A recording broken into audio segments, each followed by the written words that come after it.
Hey, it's Kurt Thompson here. I don't know if you can see me, but I'm definitely Kurt Thompson. It is July 29th, Monday afternoon. And guess what I just got in? Let me see if I can show it to you without giving my firstborn son and Social Security. I literally just got this in today. And I don't even know if it's coming into focus, but you can see what it is. Okay, I've been doing my homework with these guys and trying to figure out why most players, actually I'm not talking about you amateur, high school, college kids, I'm talking about most black tuxedo wearing orchestral 45-year-old professional classical trumpet players sound like a duck on these, and they play out of tune. I mean, I really can't stand to listen to most of you play this instrument. And after at least one long conversation with Bob Reeves, he explained to me that most trumpet players don't understand that if you put a normal trumpet mouthpiece in just about any kind of piccolo, you're really going to have all kinds of intonation problems and tone problems, and yes, you are going to start quacking like a duck. And that's why sometimes people will look for different instruments, higher end instruments, to avoid that quacking sound. You're squawking like a duck. You know what I'm talking about. The opposite of a Maurice Andre piccolo sound. So I told him, I said, well, I have a favorite rim, as you know, that you've worked on my other mouthpieces. Could I possibly get a piccolo mouthpiece made for both small shank and large shank piccolo? And could I get that made soon? And he said, yeah. He said, right after I get back from ITG, go ahead and send it, which I did. So literally, folks, I just got this. I cracked it open, and this is the unboxing of 2 piccolo mouthpieces from Bob Reeves. I've never had a designated piccolo mouthpiece. Now let me just look over here to make sure that you're actually seeing this. I believe you are. Yeah. I guess it's Bob Reeves' 50th anniversary now. I did not even know that. This is how the mouthpieces are coming these days, and it's quite spectacular. I love it. Beautiful. Classy. And I think you can see that now. Okay, so you can see that this is all wrapped up. Now, what is this? Well, I'll explain this in just a minute. But give you a hint, these are Bob Reeves sleeves. So let me take a pause. I better get my other sleeves in here too for when I get ready to open this. So I'm going to take a quick pause. Okay, I'm back, guys. So what I wanted to do is just get my other 2 mouthpieces. Now these are both Bob Reeves mouthpieces, and they both have the Neil Sanders rim on it. I've had 3 or 4 different Sanders mouthpieces. Let's see if you can see there. Can you see that? If I roll it in there, that's a Neil Sanders. I think you can see it. Maybe not. Neil Sanders Contour. It should be the 17S. That's what I've always played on. Yeah. You can see it's cut, right? This cost a pretty penny to get all this done. Now, same thing on this one. You can see that's Neil Sanders Contour. The width of this rim is about as wide as a Bach 1. It's over 17 millimeters. 17S. You can see it's how it's cut off. So what Bob Reeves did, he took the original entire Neil Sanders 17S and he cut it off right there. And then he added threads and he fabricated everything here for his bottom piece in the sleeve. Now this sleeve is a number 3. Can you see that? Maybe not. Let's see. Yeah, there you go. That's a number 3. This is a number 2, should be. Okay. So what's in here are all the rest of Bob Reeves' sleeves, because I wanted to get an idea of where I need to be. Now this is for B-flat trumpet. For my best playing in the low range, which I don't do a whole lot, and my best playing in the high range. I'm not too worried about my tone in the high range. I'm pretty confident I sound very, very good up there. But my middle and low register, as you probably have noticed, sometimes it's good, sometimes it sucks. And according to Bob, probably because I'm using these sleeves. Now, the 1, 2, and 3 has the mouthpiece going in the least. You have the biggest gap. So I did order a 1. So I have all 1 through 7 in this. So we're going to open it up. But first I want to go over the Piccolo mouthpieces. So we're going to come back. By the way, this will be another video tutorial. I'm not going to do that today, but where I'm going to demonstrate all of Bob Reeves' sleeves from number 1 through number 7. And I'll be playing them all on low tones on the trumpet and all on the high notes of the trumpet, and trying to figure out which one actually makes me sound the best in each register. But that's a video that will be coming up. But right now we need to take a look at the piccolo and the mouthpieces. So back to what I was saying about the piccolo mouthpieces. If you use, I'm glad I got this out here, if you use a normal mouthpiece and you stick it into a piccolo, you are going to likely have intonation problems on various notes, but most important, you're going to have tone problems. You know, the worst that it can be is that you sound like a duck, and then everything in between. Let's just figure Maurice Andre is on this end. Here's Maurice Andre. Almost all professionals, including Wynton Marsalis and Sergei Nakarikov and anybody else you can think of, do not sound as good as Maurice Andre on piccolo. Sorry. Let's take the girls too. We don't want to be sexist, right? Alison Balsam, in no way, shape, or form comes near the sound, the glorious heavenly sound of Maurice Andre on piccolo. I'm trying to think of some of these other. You got Alison Balsam, Time Thing Helseth. I'm probably butchering her name. The Swedish or Norwegian awesome classical player. She sounds nowhere near like Maurice Andre on piccolo. So this is Maurice Andre, and this is a duck. Okay, so if you are using a normal trumpet mouthpiece on your piccolo, it's likely that you are sounding closer to the duck side. Now you probably don't sound exactly like a duck, and if you're a 50-year-old orchestral player with a DMA and you play mainly orchestral music and you get out the pick work for this and that, especially around the holidays, Easter and Christmas, yeah, so you probably don't sound like a duck, but you certainly don't sound like Maurice Andre. You might be in the middle here, somewhere in the middle, and it's because you are trying to play your piccolo on a normal sized trumpet mouthpiece. That means even, we're not talking about depth, so you could be on a 10.5 E or a 10.5 C or a 3E, doesn't matter. But if you're playing on a normal length, there we go, that's what I need to say, the normal length mouthpiece in a piccolo, almost always you're going to have all kinds of problems. Now Bob did say that there's a 5% chance that the normal trumpet mouthpiece might fit in okay with the piccolo. He said that some of them do, but he says it's few and far between. Likely that you're not one of those people. So Maurice Andre on this end, and nobody, even your top people that you see play piccolo, I just mentioned her, Alison Balsam. She's not here with Maurice. Maybe she's here. Wynton Marsalis, maybe he's here. Okay? Tyne Singh Helpeth, maybe she's around here. Sergei Nakarikov, I'm talking sound and tone, folks. Nobody is up here with Maurice Andre. Nobody. Except me, of course, you know. But you already knew that, so that kind of goes without saying. And, you know, I'm actually past Maurice Andre. I'm up on the Starbucks. Can you see that? So here's Maurice Andre, here's the duck, here's Maurice Andre, here's Kurt Thompson on the Starbucks. That's a joke, folks. You should be laughing right now, okay? That's a joke. Hello.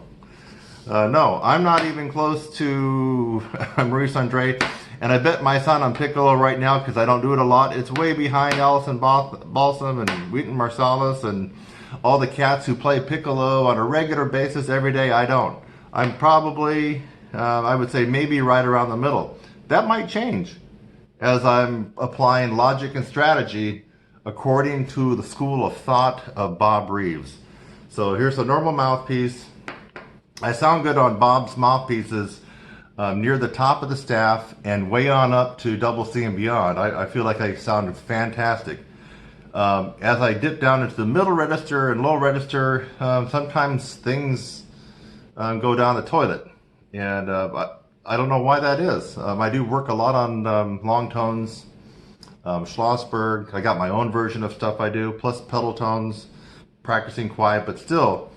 So it could be the sleeve. It could be this guy. I happen to have, see if I can get it off. I happen to be playing on the two sleeves that have you stick out of the horn the most, and you have the largest gap, and that could be part of the problem. So I can go ahead and leave that off for right now. I'll put it back on when we do the piccolo. So this is going to be a long kind of vlogcast. If you're interested in the technical side of the horn and why things sound good, why things don't. You know mainly me, you've watched a lot of my videos, you know I'm normally not interested in the technical side. I'm more, let's just jump off the cliff and close our eyes and hope for the best as long as you prepared. That's more my motto. But today I'm going outside my normal comfort zone and we're going to talk technique. So let's open up these two piccolo mouthpieces. Now these are designated for piccolo. Not just because they're shallow or anything like that, but because of the taper and because of the length of the mouthpiece. So let's just see what that's all about. And I happen to have a cool little one of these guys, tape measure. Make sure we're still rolling here, which we are. Again, in this video, we're doing the unboxing of the Bob Reeves mouthpieces he just sent. I'm guessing that the sleeves the other sleeves are in here. I should have all 7 of them, and we're going to indeed look at the piccolo mouthpieces and see if they are shorter than your standard B flat trumpet. So I'll let you take that in while I have some wonderful Starbucks juice here. Oh, that's good. That's real good. Good. Yeah. I'm already hyper, and I haven't even look at. You probably can't tell, but you might be thinking, oh, Kurt's drinking too much coffee. Look, folks, I don't know if you can see, I haven't even started on my coffee. I'm just hyper and excited about getting these mouthpieces in and trying it out on my new piccolo. Now here's something else that's going to be for another video. As I said in another video, where I kind of chopped away at some video or some Vivaldi stuff, and I thought it was kind of decent, but I'm developing a piccolo and I believe I got it down to what I want. I don't know if you can see this. This is going to be my brand of piccolo. Let's see if we can see it in the camera. I believe I've got it down to a sweet spot. Let's see, can you see that? Get it a little closer. Go this way. You can't quite see it, can you? Let's see. No, not quite. What it says is Sizzle Andre Baroque. That's going to be my line of trumpet. Sizzle, as you know, Trumpet Sizzle, Andre Baroque is a tribute to Andre. And so this horn has to be great. I'm trying to develop a horn that's great. It's probably not going to beat out. It's probably not going to beat the Schilke P54s. It's probably not going to beat the Scherzers. The $5,000 horns, but I wanted a fantastic horn that would be in a price range I could afford and a price range most of you guys could afford. And I wanted to play great, sound great, and be definitely usable for recording and for stepping out in church or in orchestra, all that kind of good stuff. So I actually probably will be using on one of my next upcoming music videos will be the Bud Brisbois Superstar, because in that one he does play piccolo. So you'll probably hear this on that one. But for right now, let me go ahead and see what this is. We're going to unbox it. Let's see if you even label this one. It's not labeled, but see if you can read that. It says Tradition in Harmony with Technology. So that's actually kind of what I've been talking about. If you can see that. Tradition in Harmony with Technology. Let you get a close-up look of the Bob Reeves 50th anniversary. I've never seen this before. Sweet. So if you're looking for something short and sweet video here, you might want to just go ahead and click on by. This is going to be a nice, long, in-depth podcast. I might end up having to restart this if I run out of memory on my phone. We're doing this all in HD and like Super HD, so that takes up a lot of memory. But let's keep going. So let's open this guy up and see what it is. See what mouthpiece this is. Oh, look at it. It comes out like that. Okay. Sweet.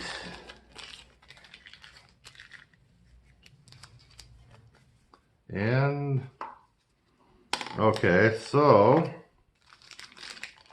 I guess this is the bottom of one of them. I'm guessing the top and bottom must be in this one. Let's see. Yeah, because I just sent him one mouthpiece to do, so the bottom, there we go. That makes sense. Nice. Okay, so as I explained earlier, I tend to like the width of the Neil Sanders. It's about as wide as a Bach 1. You can see it's wide. Really, really wide.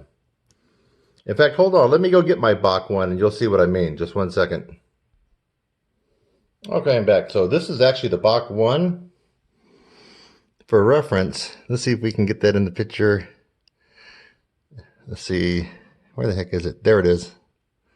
Right there. Hold on. Right. Come on, baby. Bach 1. Not 1C, not 1A, not 1 nothing. It's the Bach 1. It is the largest of all Bach mouthpieces and the widest. Now compare that with the Neil Sanders. Look. Let's see if we can get him up there. Can you see that the Neil Sanders is just about as wide? I believe it probably is as wide. Of course, it's more shallow. It's not a bathtub. You can see the Bach 1 as a bathtub and go swimming in that one, not this guy. No. Look at that.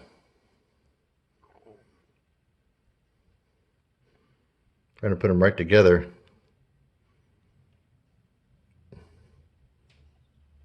Bring it over that way. Yeah. Let's go like this.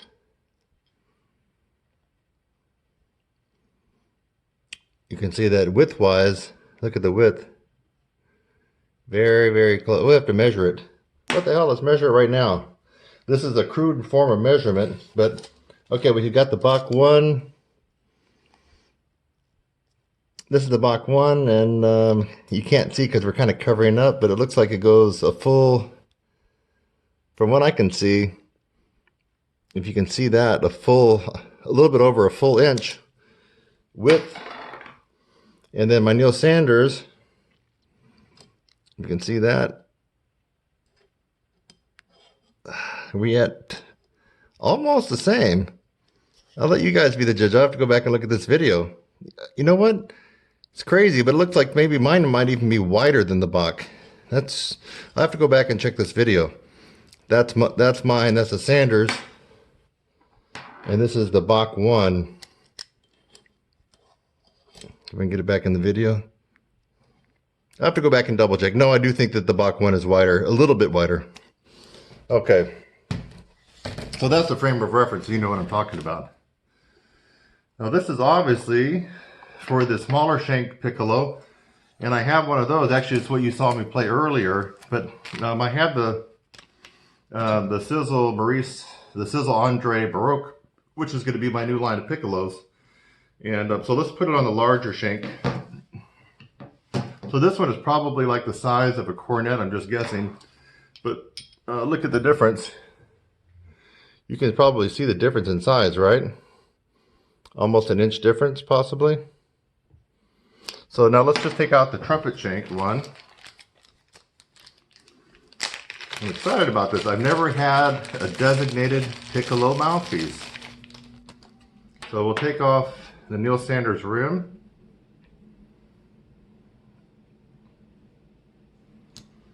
And we'll throw it on. Now his bottom was, what did he end up giving me? He gave me the 43 SPT. 43S, like Sam, and then P would be piccolo trumpet. So that's what he gave me. I guess if you just wanted to see. Let's see if we can get it in the, Get it in the frame.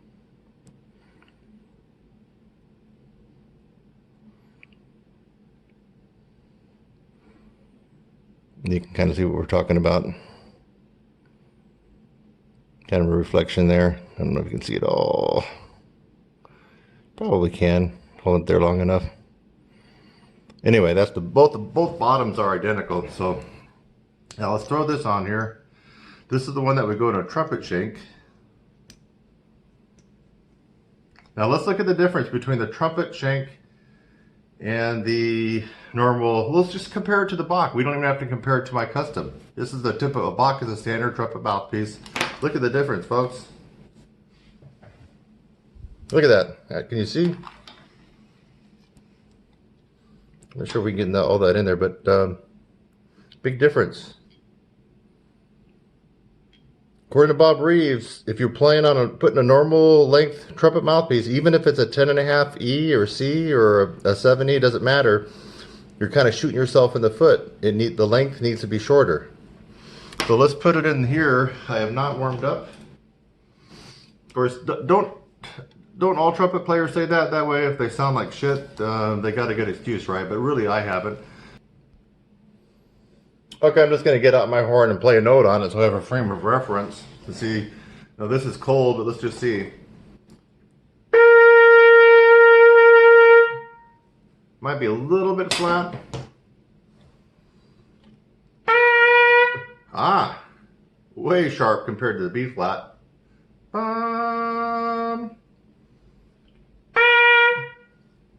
Whoa, still sharp.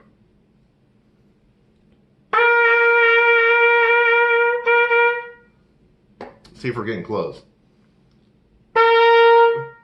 Still sharp. Wow.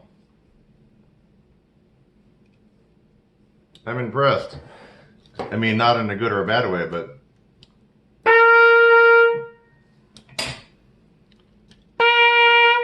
still sharp.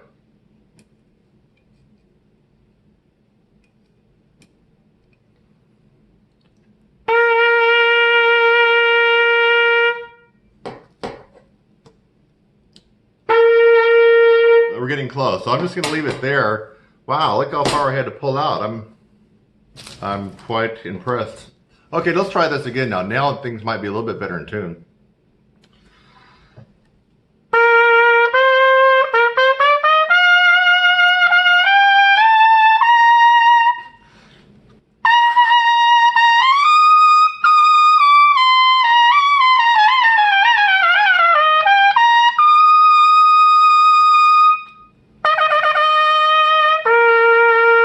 I like it. Now things are locking in.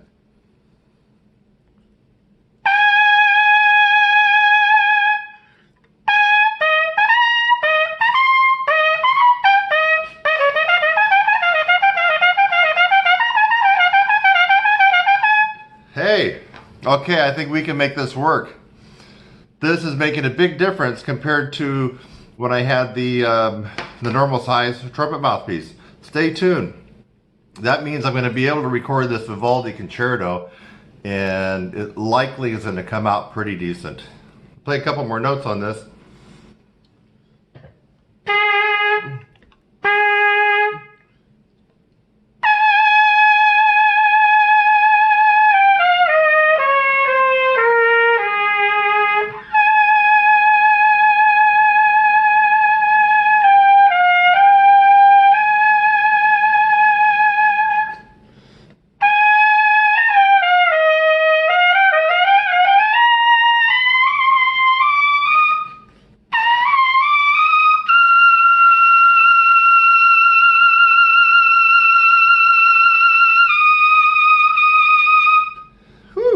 Love it. You're listening to my new dedicated Bob Reeves custom mouthpiece into my new horn that I'm developing. It's the Sizzle Andre Baroque rotary piccolo, and I'm also doing the piston version too, although I don't have my specific brand yet on that one. Hold on, let me get the other piccolo and we'll try the smaller shanked Bob Reeves piccolo mouthpiece. Okay, so this is the work still in progress, so don't expect it to sound quite as good as what you just heard. But now we're going to take out the trumpet shanked piccolo mouthpiece. Aren't these cute? Look at that. They're so much shorter. I don't know if you can really see that. They really are a lot shorter than your normal standard B flat mouthpiece or even C trumpet mouthpiece. So let's take off the rim, and now we're going to throw it on the smaller shanked bottom for Bob Reeves. Now they probably are the same length, I'm guessing. Yeah, I don't know if you can see that. They're the same length, but this one, of course, is the smaller width shank to go inside the, like, say for example, your Schilke P54s, you know, that require a smaller width of shank. So let me put this, attach this up like so. Now this is the same bottom, if I do recall. Yeah, it is the 43 SPC, so C probably stands for cornet. So let's see here, we're going to throw it into this guy. Now this is a work in progress, folks, so I'm not promising anything on this, but this piccolo, I've been working with this manufacturer. This piccolo is worthy of a lot of stuff, and so I am going to be selling this. I don't have my brand on it yet, but there's a couple other tweaks I want to make to it. But right now I feel like I could probably step out if I had to play in public. I wouldn't want to play a Maurice Andre tribute on this, but if I had to play most of the stuff that you guys probably do that don't require the extreme register, I would feel very confident in this. I'm going to be selling this one, but I will be coming out with something, a version like this, but maybe with a couple more tweaks. And of course I will be, you know, asking more money once I got my brand on it. But this one is a worthy one. I've already got them to do the valves with Monel, so that's already going to be an improvement. Let's just see where we are intonation wise. That's that. Whoa, that was right on the money pretty much. Okay, so here we are on the piston version. And this one, like I told you, it's a pretty good pick. I've had them make some certain tweaks on it. I got a couple more tweaks I'd like to make, especially with the lead pipe. Their lead pipes were a little bit off, but I got this one decent. Let's just try this one.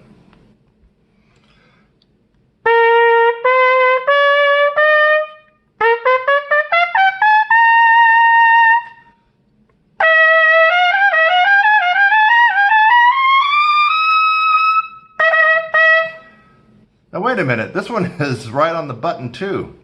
This one is sounding good. I think I got I think the quality in these valves feel wonderful. I don't know if you can see that, but they really feel good. They don't even click that much. Really put some money into this thing. So I think I might end up with two piccolos that are going to be very comparable in quality. The design will just be a little different as far as one will be piston and the other one obviously rotor. But let's do this one a little bit. And this is with the new Bob Reeves dedicated piccolo mouthpiece for the smaller receivers like you'd find on like a Schilke, for example.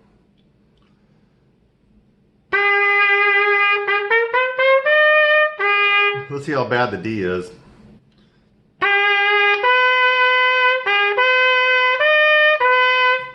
Not bad. Can you believe that? Not bad. F.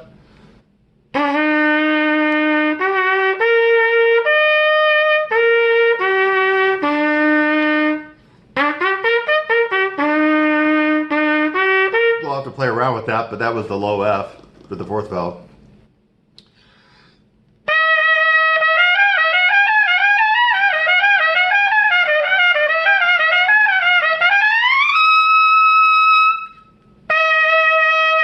Don't try that at home, kids. That was an F sharp, baby. Let's make it easy for you.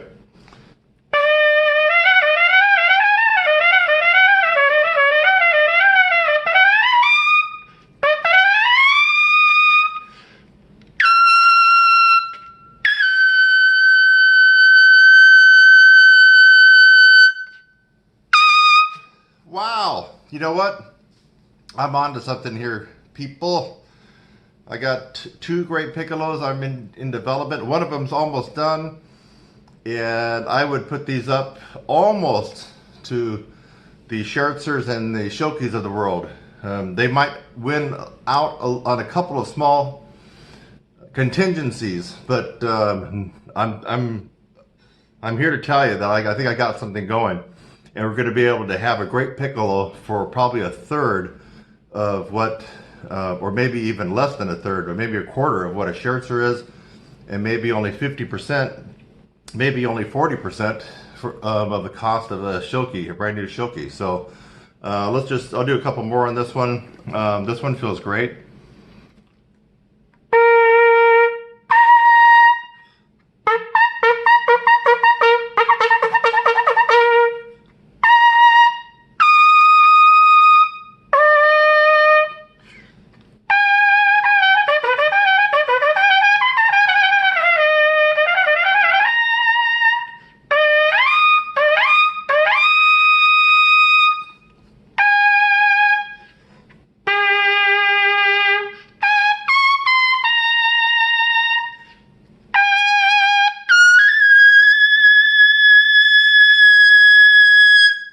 Hey!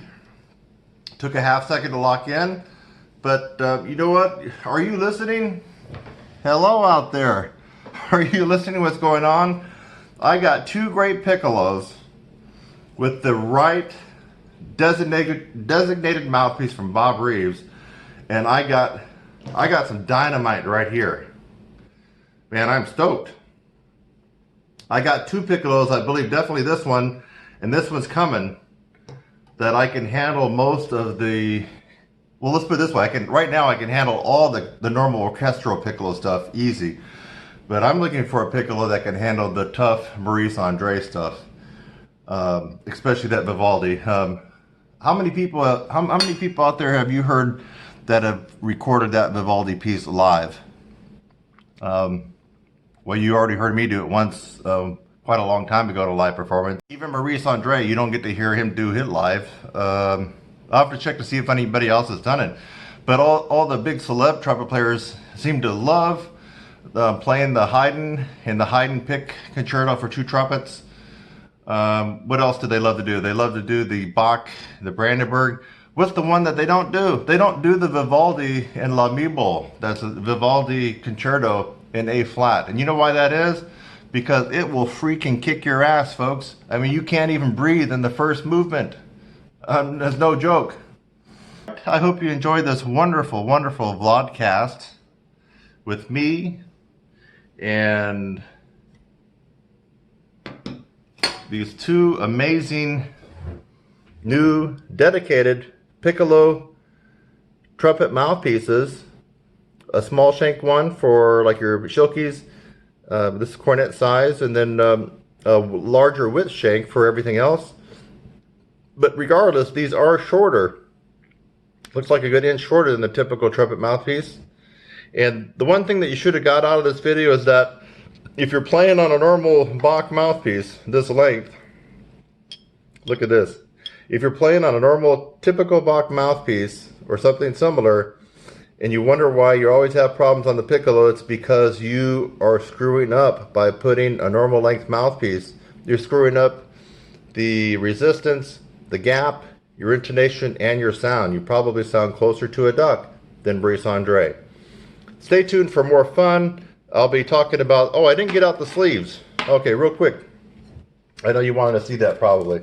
Let's whip out the sleeves without me slicing off a finger.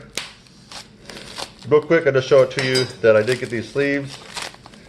And that's going to be a whole nother video to go. I want to go over my low range with all the sleeves. And you can see there's 5 there, right? We got 5 sleeves. And then you already know, where are we at here? Where's my other sleeves? Da, da, da, da, da. There's one there. Oh, yeah.